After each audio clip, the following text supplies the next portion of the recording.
ketika tim menyatakan itu harus membaserang ibu, kalau tidak membaserang kita orang tidak bisa dapat apa-apa.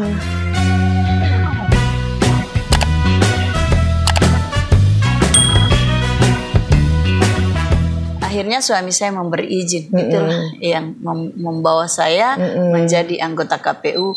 Setelah saya menjadi anggota KPU satu periode, selanjutnya periode kedua, setelah 2008 ke 2013 ada habis masa satu periode, kita masih punya peluang karena berdasarkan kita sudah punya pengalaman kemarin sebagai penyelenggara. Nah, kita ikut lagi. Dan alhamdulillah lolos, dan selanjutnya dipercayakan oleh teman-teman komisioner ketika itu menjadi ketua KPU. Iya. Dan pada posisi itu usaha saya memang sudah ada.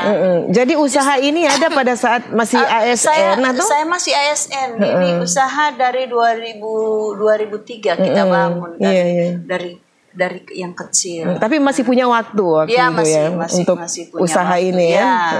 Nah, ketika saya jadi ketua, maka otomatis saya harus memberikan perhatian fokus ekstra ke lembaga, ya, karena kita sebagai pribadi harus bertanggung sebagai pimpinan, bertanggung jawab terhadap lembaga. Jadi saya memang tidak memberi perhatian sama sekali terhadap, tapi padahal di saat itu usaha saya lagi maju-majunya. Nah, jadi cita-cita yang kemarin itu memang sudah ditinggalkan. Tetapi ini poin yang perlu saya sampaikan. Ketika periode saya 2008, 2013, 2018, ketika kita ketemu dengan teman-teman yang hampir di seluruh Indonesia, itu hampir semua ada alumni IAIN. Pasti ada alumni IAIN. Ini luar biasa. Ini luar biasa. Kita saling bertanya, Bang, ini dari Sumatera, ketemu yang dari Sumatera, Bang, lulusan mana, Bang? Saya dari IAIN. Oh, sama. Yang sana juga lulusan IAIN, yang Kaltara juga IAIN ya. Oh, begitu. Jadi ternyata akhirnya banyak juga diskusi masyarakat yang mempertanyakan, kenapa kecenderungan orang IAIN banyak di KPU? Mungkin jawaban saya bukan jawaban yang paling benar, cuman mungkin ini yang saya rasakan sendiri ya. Ketika kita di kampus itu kita kan selalu belajar tentang apa tanggung jawab manusia, apa tanggung jawab seorang insan manusia yang sudah diberikan Allah sesuatu kemampuan, satu pengetahuan. Kemudian politik ini juga tidak bisa juga dibiarkan ke orang lain yang tidak paham dengan landasan agama. Karena kalau apapun hal yang di dunia ini, hal yang ada di negara ini, tanpa adanya landasan agama itu juga. Dan itu yang mungkin secara dengan sendirinya terbentuk di alumni kita, untuk kita sebagai warga negara, sebagai warga masyarakat, itu kita harus turut di dalam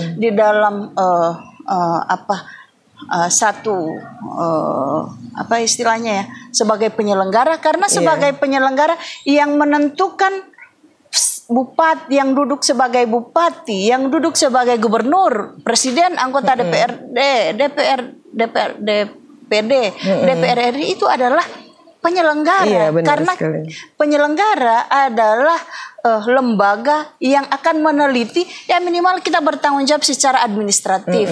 Walaupun terkadang di dalam hasil pasti penyelenggara itu pasti mau menang, kalah itu pasti di kambing hitamkan. Tetapi minimal di dalam melaksanakan regulasi, kita punya landasan. Kita berlandaskan pada satu aturan yang tidak merugikan orang lain. Terkait dengan terpilih atau tidak, itu sudah bukan urusan kita karena Allah yang menentukan. Iya, betul. Jadi itu mungkin salah satu ini ya, di diskusi-diskusi kita itu penyelenggara kemarin itu, saya sebagai seorang penyelenggara ya, mungkin itu yang menjadi salah satu pertimbangan kayaknya ya dari seorang penyelenggara kita di alumni YIN itu, karena kita ya salah satu ini dari Kementerian Agama itu kan lima budaya kerja itu integritas ya. Nah, sebagai seorang penyelenggara yang paling dituntut itu juga adalah integritas gitu. Jadi memang ada kesamaan, makanya kan kita di alumni IAIN sangat diuntungkan dengan itu gitu kan. Memang kita dididik, digodok untuk itu, bagaimana kita punya, dan kita dipersiapkan untuk menjadi pemimpin. Iya, benar sekali. Kita walaupun kita berada pada jurusan apa, kita menekuni jurusan syariah, tarbiyah, dan jurusan usuluddin semua itu bermuara pada kepemimpinan. Bahwa manusia itu pasti akan dimintai pertanggungjawaban. Benar sekali. Apa yang kau pertanggungjawabkan dengan ilmumu, dengan hartamu, dan mungkin itu yang sudah menjadi, istilahnya saya bisa membahasakan, itu sudah menyatu dengan darah kita sebagai alumni IAIN. Jadi tidak usah ragu masuk ke IAIN. Nah sekarang Bu Inang dengan 2 periode di KPU kan, setelah selesai di KPU kan Ibu Inang kan sudah punya usaha ini gitu. Nah, apa sekarang yang semangat apa sehingga Ibu Inang tertarik lagi untuk lari lagi ke mencalonkan diri sebagai DPD gitu kan. Kemarin padahal janjinya Bu Inang kemarin itu waktu mau nikah itu bahwa akan menjadi ibu rumah tangga yang baik, dan sudah dilanggar dengan di KPU. Ya sudah, sekarang sudah ada usaha ini, kenapa enggak kita fokus di usaha saja gitu kan. Terus masih mencalonkan diri gitu. Ya mungkin ada cerita yang menjadi semangat Bu Inang gitu. Lagi-lagi ketika itu saya memang sudah selesai KPU daerah. Banyak yang menyarankan ikutlah menjadi Komisi Pemilihan Umum di Provinsi Gorontalo. Tapi saya berpikirnya lain. Kalau kita bicara sebagai mohon maaf, saya mungkin mungkin agak berbeda pendapat saya dengan yang lain. Ketika kita menekuni karir kita ke misalnya KPU sudah 2 periode di Kabupaten, kemudian lagi masuk ke sana, saya berpikir ketika itu bahwa mungkin kita berpikir tentang pribadi kita ya. Kita berpikir untuk bagaimana menguji kemampuan kita sebagai penyelenggara, sebagai pimpinan. Saya sudah merasa sebagai ketua dan sudah menjadi anggota selama 5 tahun, ketua KPU 5 tahun. Bagi saya itu sudah merupakan sudah cukup untuk saya menguji kemampuan diri sebagai pemimpin dan integritas saya dan independensi saya sebagai manusia, makhluk pribadi ya. Saya pribadi. Jadi menurut saya itu, untuk saya itu sudah selesai. Untuk pribadi itu saya sudah selesai. Makanya sebagai penyelenggara kita kan seperti saya sampaikan, yang menentukan anggota DPRD, bupati, gubernur dan presiden itu adalah kita penyelenggara atau adalah komisioner. Kita orang sudah melalui itu. Dan ketika itu kita kan sudah istilahnya memberikan penilaian penilaian terhadap perwakilan kita yang sudah duduk. Maka ketika itu yang ada dalam pikiran saya, harusnya seorang perwakilan itu dia harus bisa berbuat lebih, khususnya perempuan. Dia harusnya bisa lebih berbuat apa yang bermanfaat untuk pengembangan perempuan, karena perempuan tegak berdiri dan runtuhnya negara ini ada sama perempuan. Ya. Begitu salah satu hadis Nabi. Jadi menurut saya banyak hal yang harusnya lebih dilakukan tetapi tidak dilakukan. Nah, saya berpikir ketika itu kalau juga kita tidak memberi kontribusi untuk berkompetisi, ya ini kan harus diperjuangkan. Ini kan dan konsekuensinya adalah meninggalkan ASN. Dan yang ada dalam pikiran saya ketika itu dengan melihat kan sudah 10 tahun bagaimana hubungan kita dengan pemerintah daerah, bagaimana hubungan kita dengan masyarakat tingkat bawah, dan kemudian yang saya berpikir juga karena potensi yang ada, saya di Pohuwato menjadi masyarakat Pohuwato berKTP Pohuwato karena suami saya adalah orang Pohuwato, Pak Ibrahim Pouti. Kayak boleh jadi saya ikut suami dan sudah merasa menjadi milik dan merasa menjadi orang Pohuwato asli yang berasal dari Gorontalo Utara. Dan insya Allah kita juga punya link. Makanya saya potensi itu yang kenapa tidak menjadi pertimbangan saya untuk maju. Kemudian yang paling penting juga anak-anak yang juga pertimbangannya, anak-anak saya sudah di Jakarta semua. Suami waktu itu tugas di Kementerian Desa.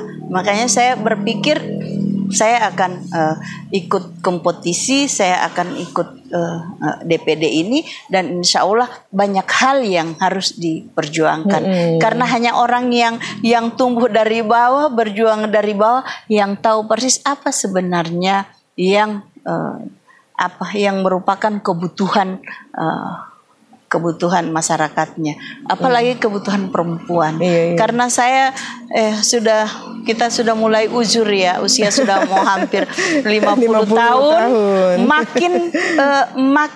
Makin saya sadari, makin saya ini bahwa memang luar biasa Allah memberikan penghargaan kepada perempuan, memberikan tanggung jawab kepada perempuan, karena kita bisa apa kalau misalnya pengetahuan perempuan, tanggung jawab perempuan terhadap hidup, terhadap rumah tangga, terhadap anak itu minim. Nah, menurut saya ketika kita menjadi perwakilan, ketika kita punya istilahnya, karena memang kita ini tidak bisa bicara apa-apa manakala kita tidak punya kekuatan. Makanya politik itu bukan sesuatu hal yang harus kita hindari. Politik itu menjadi kotor tergantung orang yang menjalankan. Politik itu bisa menjadi sesuatu yang baik manakala kita gunakan itu ke hal-hal yang baik. Makanya ketika itu saya berpikir, kalau saya kembali ke ASN, saya sudah tidak biasa lagi dengan pekerjaan yang rutinitas di kantor. Saya sudah terbiasa mengurus orang di luar dan lebih skop lebih besar. Makanya apalah artinya misalnya saya ASN, kemudian jiwa saya tidak di situ. Iya, benar-benar. Lagi-lagi yang membuat kita punya keberanian untuk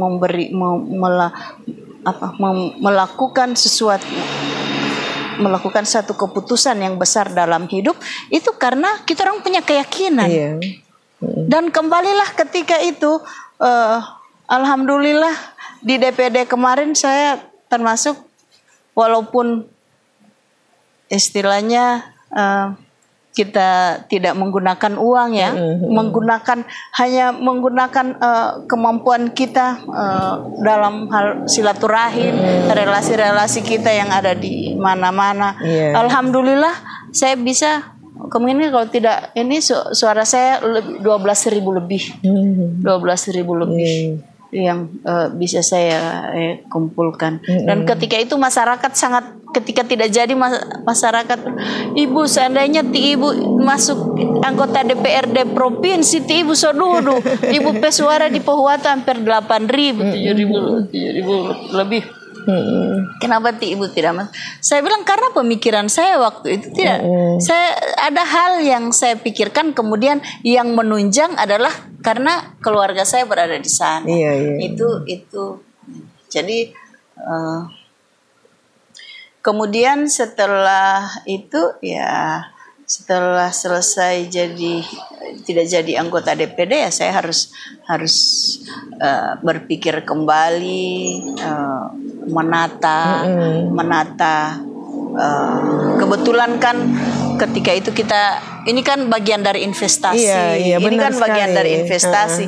Ketika hal yang kita sementara perjuangkan itu tidak bisa terrealisasi, tidak sesuai dengan ekspektasi, tidak sesuai dengan kita punya harapan, maka sebagai umat beragama, sebagai orang beragama ya, saya harus berpikir itu semua dari Allah.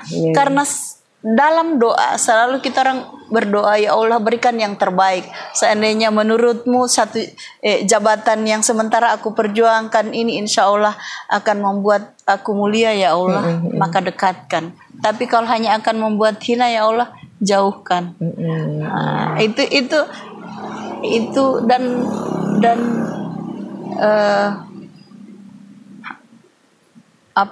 komitmen seperti itu, kesadaran seperti itu mungkin menurut orang sesuatu yang sangat berat, dan memang sangat berat. Karena kita harus beranjak dari nol.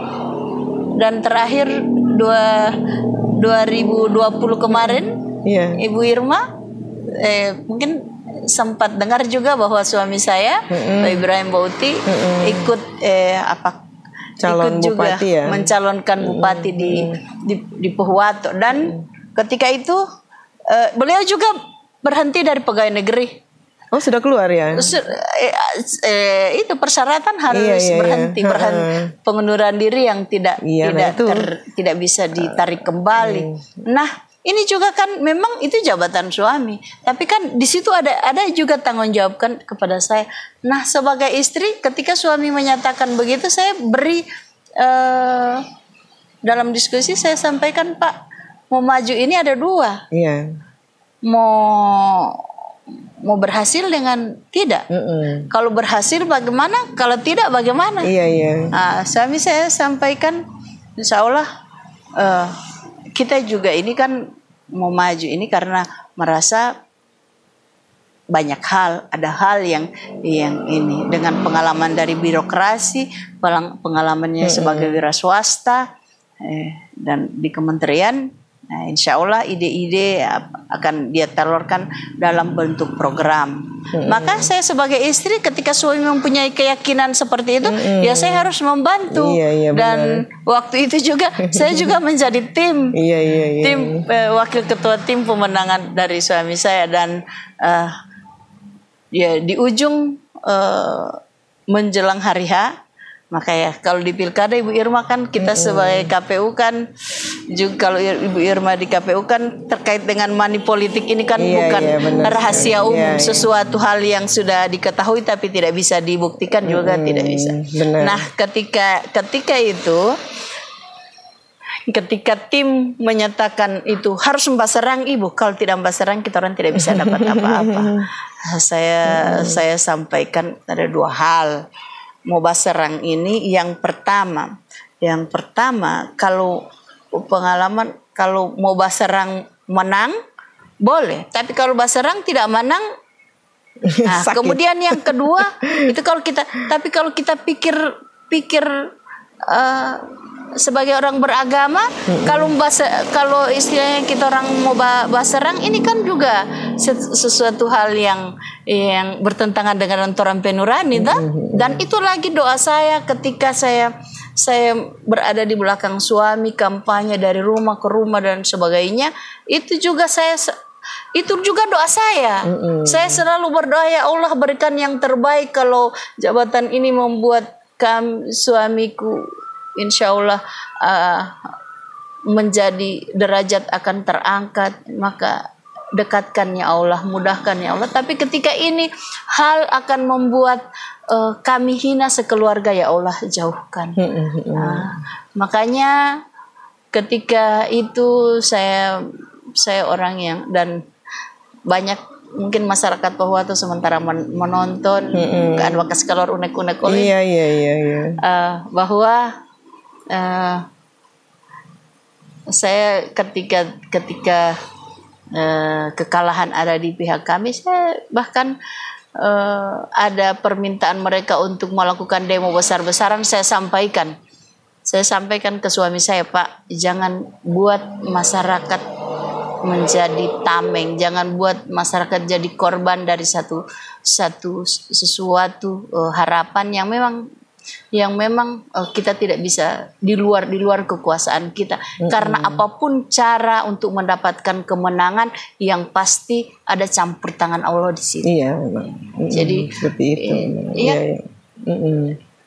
Iya, jadi intinya tadi bahwa ya pilihan hidup ya, memang setiap pilihan hidup itu punya resiko gitu, dan setiap resiko itu kita sudah harus memang benar-benar menyiapkan ruang. Ya, jadi ruang jangan cuma hanya ruang kebahagiaan, tapi ruang kekalahan itu memang sudah dipersiapkan sebelumnya gitu ya. Kekalahan itu sesuatu yang menyakitkan, tapi benar kita sekali. harus tetap bagaimana kita bangkit gitu, kita harus bagaimana harus bangkit, kita harus memberi motivasi kepada orang-orang bahwa sesungguhnya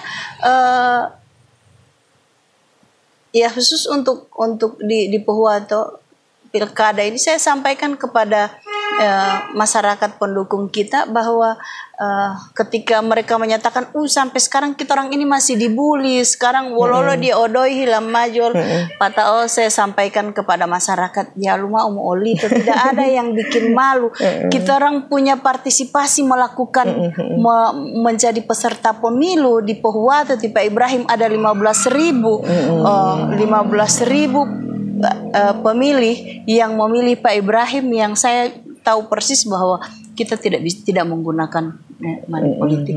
Tetapi saya sampaikan keberadaan Pak Ibrahim yang walaupun kalah, tetapi insya Allah ini akan menjadi sesuatu pengingat bagi pemenang atau yang sekarang sudah sementara yang sudah dilantik.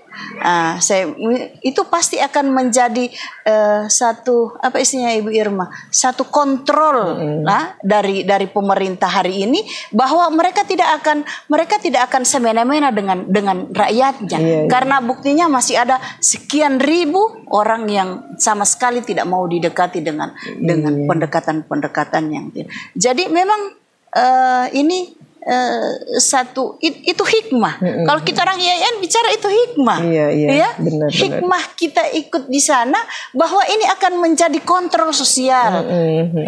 Sampai hari ini Bu Irma, ada masyarakat bertanya-tanya, alah tinggal dorang ti Ibu Mirna dan ti Pak dan ti Ibu calon wakil bupati belum Mbak bilang selamat. Saya bilang bahwa ucapan itu tidak harus terungkap. Ketika itu sesuatu terjadi dan kita diam, kita tidak lagi mempersoalkan apa-apa, maka itu namanya kita sudah menerima. Namun ucapan itu kami tidak terungkap karena kita orang masih menjaga hati-hati yang kita tidak sama kan, manusia penuh. Saya saja cuma pakai salah satu warna di batik. Ada yang posting saya pakai batik di pesta yang warna tertentu, langsung ditelepon oleh masyarakat, Ibu, saya menangis dapat lihat Ibu pakai begitu. Kenapa? Saya tidak mau. Saya bilang itu foto yang solam. Patau ti, mai lapatau ti. Sebagai jadi itu yang hati-hati yang masih harus dijaga, dan sampai hari ini tempat ini walaupun tidak seperti dulu, karena ini namanya baru bangkit ya. Karena memang ketika saya menjadi ketua KPU, saya memang sudah jarang untuk datang ke tempat usaha ini. Ketika saya sibuk selama 3 tahun 2018, 19, 20 persiapan Pak Tua maju, Pak Ibrahim maju, itu juga saya sama sekali tidak tidak datang ke tempat ini. Namun setelah itu sudah selesai dan kita belum istilahnya belum beruntung, belum rezeki, menurut Allah jangan dulu ente di situ. Benar. Walaupun ya semangat itu, maka saya juga harus masih memberikan penguatan kepada pendukung-pendukung bahwa kita harus bangkit, apapun kita harus bertanggung jawab terhadap kita orang punya kehidupan. Iya benar. Itu salah satu hikmah ya. Mungkin hikmah itu adalah bahwa Allah lagi ini usaha ini coba dulu fokus ke usaha ini dan seperti itu menurut saya coba dilihat betul. Lagi usahanya gitu kan. Jadi semua itu pasti ada hikmahnya dan yakin dan percaya bahwa Allah itu pasti sedang mempersiapkan sesuatu yang indah di balik semua cerita-cerita ini kan gitu kan. Ya tinggal persoalan waktu saja ya Bu Inang gitu kan. Yang terpenting hari ini kalau saya bersama keluarga berpikir sebagai warga masyarakat, sebagai pribadi yang merasa punya kemampuan, punya kapasitas untuk maju, kita maju walaupun hasilnya seperti ini, tapi itulah ketentuan dari Allah dan kita tidak bisa lagi menggugat itu. Entar kalau bisa saya tahu setelah ini ada pikiran apa lagi yang di benak Bu Inang ini? Apa cuman mau konsentrasi di usaha ini saja atau saya sebenarnya atau masih surprise gitu? Jangan Ibu Irma, kalau orang kala itu pasti yang pertama itu kecewa. Orang Gorontalo bilang mau pole, tapi kita juga masih punya lagi-lagi kita sebagai orang yang pernah duduk di bangku kuliah YN yang ketika itu yang selalu menjadi diskusi kita ketika kita masih kuliah kan dari semester 1 sampai semester akhir, selalu yang kita diskusikan itu yakni tanggung jawab kita kepada manusia. Tanggung jawab kita akan dimintai pertanggungjawaban dan kita terhadap apa yang ilmu yang kita punya. Ketika kita juga menutup sebelah mata, misalnya ada ketidakadilan, siapa yang kita juga turut berdosa di situ. Jadi sebenarnya ketika pada posisi kala ada sempat berpikir biar kita semua fokus usaha memperkaya diri sendiri tidak usah pusing orang. Tetapi lagi-lagi hati kecil ini memanggil, jangan seperti itu. Jadi saya tidak tahu ke depan akan seperti apa, tetapi yang pasti hati ini, yang pasti hari ini kita berbuat baik. Kita berada di sini juga cari uang kecil istilahnya. Uang besar ini bukan uang kecil ya. Jadi luar biasa sekali nih ceritanya Ibu Inang, perjalanan karirnya sangat luar biasa, sangat menginspirasi kita sekalian sahabat Humasa Channel ya. Dan ini membuktikan bahwa memang alumni dari IAIN Sultan Amai Gorontalo ini ya bisa jadi apa saja gitu, tergantung dia ya. Tergantung dia ya. Jadi mau bicara tentang politik luar biasa gitu ya. Saya sudah beberapa kali menemui alumni kita dan sangat luar biasa, mau bicara tentang pemerintahan, mau bicara tentang apa itu dan dapat diterima di mana saja. Nah, buktinya cerita tentang perjalanan karir Ibu Inang ini yang dari sini ke sana luar biasa sekali ya. Dan kita nanti akan menunggu, insya Allah setelah ini ada surprise apa yang akan diberikan Ibu Inang. Di samping beliau sekarang sedang merintis kembali usahanya yang sempat terlupakan kemarin ya karena kesibukan beliau. Insya Allah kita berdoa bersama semoga Ibu Inang ini akan kembali bangkit dengan usahanya ini ya. Sangat luar biasa ini usahanya saya lihat ya. Terakhir Bu Inang, mungkin karena sekarang ini kita lagi dalam waktu dekat adik-adik siswa kelas 12 itu akan menyelesaikan studinya di bangku SMA, SMK sederajat Madrasah Aliyah, Ibu Inang mungkin bisa memberikan support ataupun ajakan kepada adik-adik kita ini agar mereka tidak ragu untuk memilih perguruan tinggi. Silahkan pilih Yayan Sultan Amai Gorontalo sebagai tempat adik-adik untuk menimba ilmu. Ya. Mungkin sebelum saya closing statement, Ibu Irma mungkin bisa sampaikan jurusan apa saja yang ada di YIN.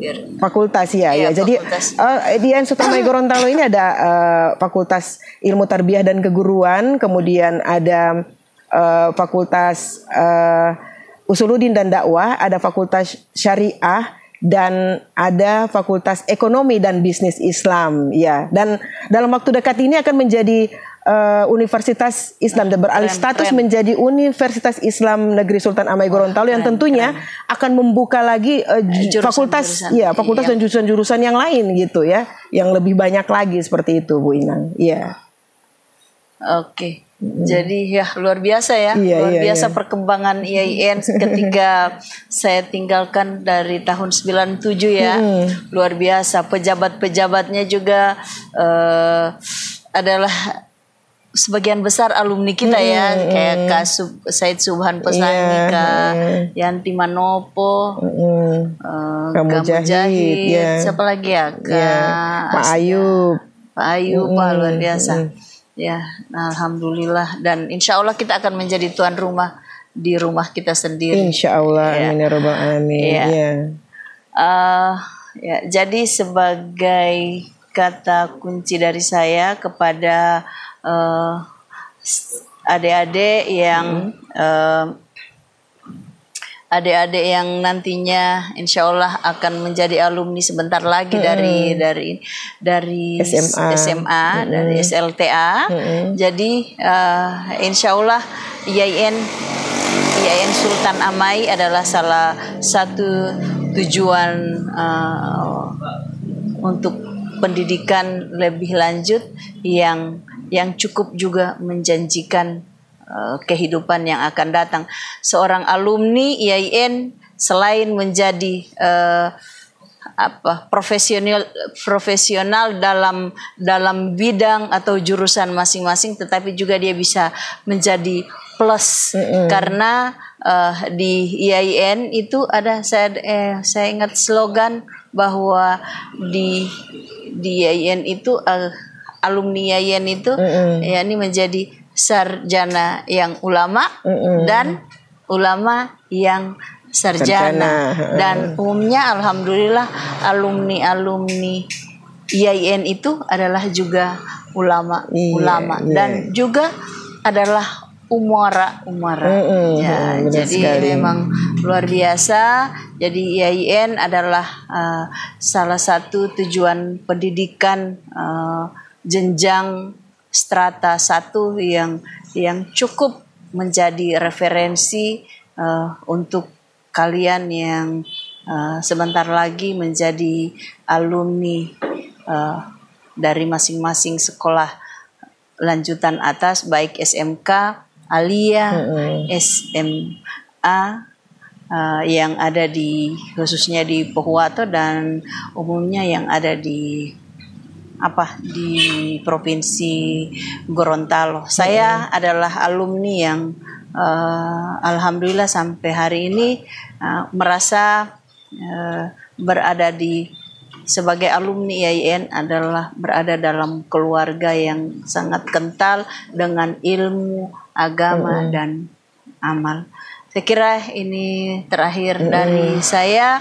Insya Allah sebenarnya saya ini merasa bukan tujuan tepat dari teman-teman Humasa Justru ini sangat tepat ya, sebenarnya. Karena kehidupan saya dari bawah. Justru ini yang paling tepat gitu.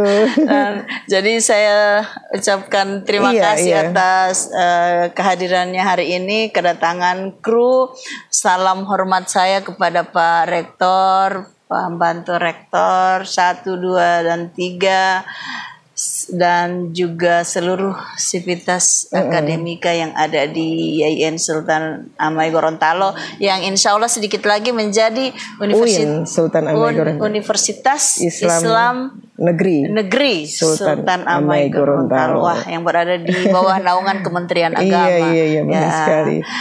Ya, insya Allah tetap menjadi perguruan tinggi yang menjadi tujuan, menjadi tetap profesional, teladan, dan paling penting adalah yang selalu menginspirasi dan memberi sumbangan kepada perkembangan pendidikan dan agama yang ada di Provinsi Gorontalo.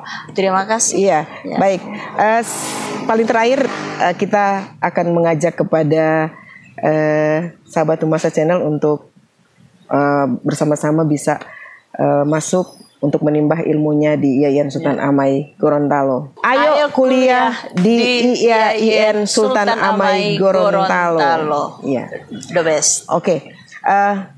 Baik, demikian sahabat Humasa Channel, podcast Humasa dengan salah seorang alumni YIN Sultan Amai Gorontalo, seorang wanita karir yang sangat luar biasa. Kisah-kisahnya sangat menginspirasi kita sekalian, luar biasa sekali. Insya Allah bisa kita jadikan pengalaman bagi kita sekalian untuk bagaimana kita menyikapi perjalanan hidup kita ya. Atas nama Sivitas Akademika YIN Sultan Amai Gorontalo, khususnya kita di studio kehumasan, tak lupa mengucapkan banyak terima kasih atas kesediaan, atas waktu yang telah diberikan oleh Ibu Mirnawati Modanggu pada kesempatan ini untuk kita sekalian sebagai salah satu bakti dari seorang alumni YIN Sultan Amai Gorontalo. Insya Allah usahanya berkah dan sukses selalu Ibu Inang. Dan baik sahabat Humasa Channel, dengan demikian saya Irma undur diri dari hadapan sahabat Humasa Channel, dan billahi taufiq wal hidayah. Assalamualaikum warahmatullahi wabarakatuh. Waalaikumsalam warahmatullahi wabarakatuh.